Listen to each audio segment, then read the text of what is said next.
رمضان المبارک میں جو روزے مجبوری میں چھوٹ جاتے ہیں، یعنی حالت حیض اور حالت نفاس میں چھوٹ جاتے ہیں اور ان کی قضا آج تک نہیں کی گئی ہے، تو کیا پچھلے روزے جو چھوٹ گئے ہیں ان کے لیے صرف توبہ کر لینا کافی ہے یا کفارہ ادا کرنا ہوگا، یا پھر وہ روزے رکھنے ہوں گے؟ تو اس میں کیا مسئلہ ہے، کیونکہ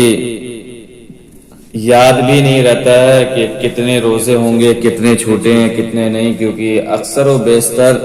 رمضان میں جو حالت حیض میں اور حالت نفاس کے دوران اکثر و بیشتر حالت حیض میں ہی جو روزے چھوٹ جاتے ہیں تو ان کی قضا نہیں کی جاتی ہے، کیونکہ معلوم ہی نہیں رہتا ہے۔ اکثر و بیشتر بعض خواتین کو یہ مسئلہ معلوم نہیں رہتا ہے کہ اس کی بھی قضا کرنی ہوگی کہ نہیں کرنی ہوگی۔ یہ ایک ایسا مسئلہ ہے جس کی ضرورت تمام مسلم خواتین کو ہے اور جس میں عموماً ہماری بہنیں کوتاہی اور غفلت سے کام لیتی ہیں۔ عورتوں کے جو روزے خاص عذر کی وجہ سے رہ جاتے ہیں، یعنی ماہواری کی وجہ سے رہ جاتے ہیں،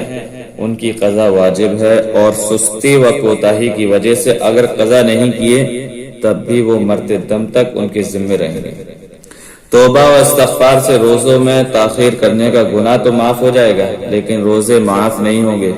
وہ ذمے رہیں گے، ان کا ادا کرنا فرض ہے۔ البتہ اس تاخیر اور کوتاہی کی وجہ سے کوئی کفارہ لازم نہیں ہوگا۔ جب سے آپ پر نماز روزہ فرض ہوا ہے اس وقت سے لے کر جتنے رمضانوں کے روزے رہ گئے ہوں ان کا حساب لگا لیجئے اور پھر ان کو قضا کرنا شروع کیجئے۔ ضروری نہیں کہ لگاتار ہی قضا کیے جائیں، بلکہ جب بھی موقع ملے قضا کرتی رہیں، اور نیت یوں کیا کریں کہ سب سے پہلے رمضان کا جو پہلا روزہ میرے ذمے ہے اس کی قضا کرتی ہوں،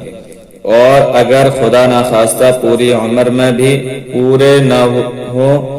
تو وصیت کرنا فرض ہے کہ میرے ذمے اتنے روزے باقی ہیں، ان کا فدیہ میرے مال سے ادا کر دیا جائے۔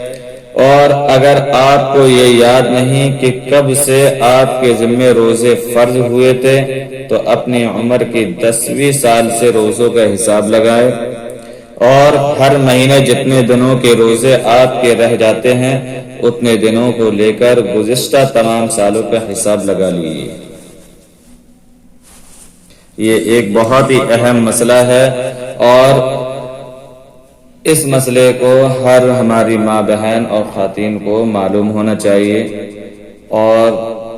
اس پر عمل کرنا چاہیے۔ اس میں ہماری خصوصاً ماں بہنیں بہت ہی زیادہ غفلت کرتی ہیں،